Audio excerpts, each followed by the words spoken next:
Hi friends, welcome to చిత్రం reviews channel. దేవుడు ప్రత్యక్షమై వరమిస్తే ఆ వరమే శాపమై ఒక ఫ్యామిలీ మొత్తాన్ని అంతం చేస్తే బ్రహ్మయుగం. ఈ సినిమా ఈ ప్లాట్ పాయింట్ మీద తీసిన స్టోరీ. ఇక స్టోరీలోకి వెళ్తే ఇది 17th సెంచరీలో జరిగే స్టోరీ. ఒక రాజ్యంలో యుద్ధం జరుగుతూ ఉంటుంది.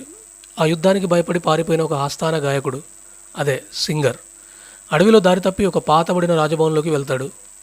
ఆ బిల్డింగ్లో వందల కొద్ది రూమ్స్ ఉంటాయి, కానీ ఏం లాభం, అక్కడ ఓన్లీ ఇద్దరే ఉంటారు.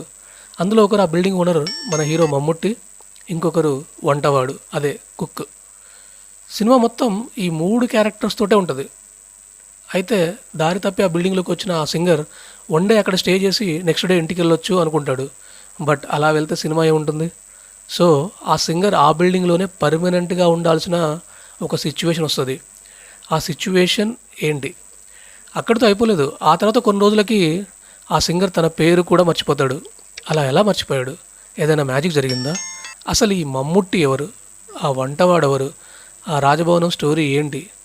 దేవుడు ఆ వరం ఎవరికి ఇచ్చాడు? అసలు ఆ వరం ఏంటి? ఇలాంటి ఎన్నో ట్విస్ట్లతోటి చాలా ఇంట్రెస్టింగ్గా ఈ సినిమా తీశారు. బాగుంది. డార్క్ ఫ్యాంటసీ అండ్ థ్రిల్లర్ మూవీస్ని ఇష్టపడే వాళ్ళకైతే ఈ మూవీ ఇంకా బాగుంటుంది.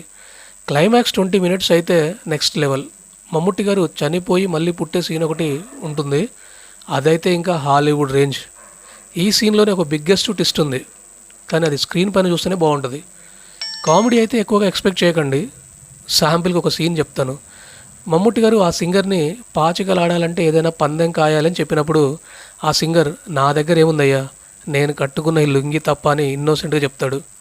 ఇంత సీరియస్ టోన్లో మూవీ నడుస్తుంటే అందులో కూడా ఇలాంటి చిన్న చిన్న జోక్స్ ఉంటాయి. సో కామెడీ ఎక్స్పెక్ట్ చేయకండి.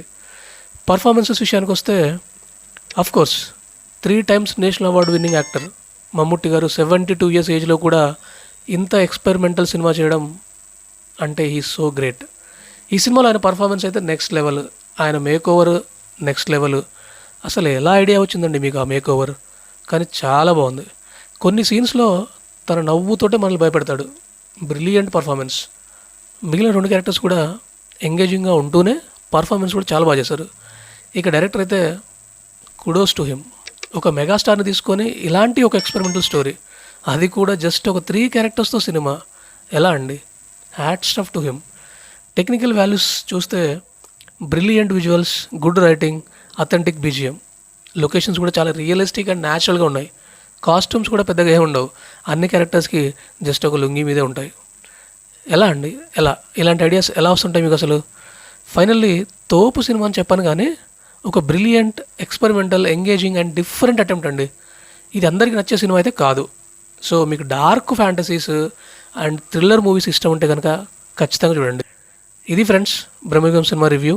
ఈ రివ్యూ మీకు నచ్చితే లైక్ చేయండి, షేర్ చేయండి, సబ్స్క్రైబ్ చేయండి అండ్ ఫర్దర్ నోటిఫికేషన్స్ కోసం బెల్ ఐకాన్ ఆన్ చేయండి. Thank you so much.